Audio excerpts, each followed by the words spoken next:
One of the most important steps is your manual pre-cleaning.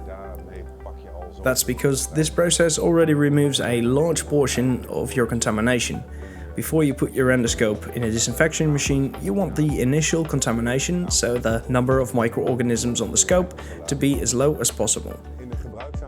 The instruction manual for a scope doesn't really say much more than that you have to pressurize the scope. That's your only obligation, and what quality standards you attach to that as a hospital is up to you.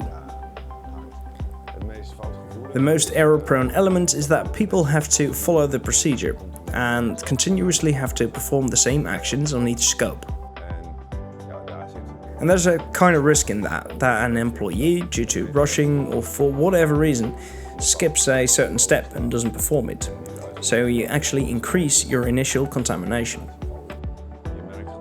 We're seeing that due to the speed of the process in which they perform their tasks, they're not looking as closely at the outer casing of the scope and whether there's any damage to it. We had a leak tester before this one, but it wasn't really a tester. We pressurized the scope and there was no form of detection on it at all. We really didn't know whether it was leaking or not. The moment you put it in the water bath and you turned the scope around, for example, you couldn't really detect the leaks. Personally, I think it's an efficient device because you pressurize the scope and you don't have to worry about it any further. It measures automatically, and in the meantime you can just carry out your procedure. So in terms of delay in the process, it is minimal.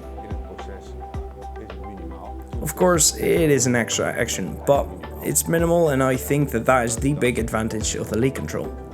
In practice, we do notice that we detect a leak earlier.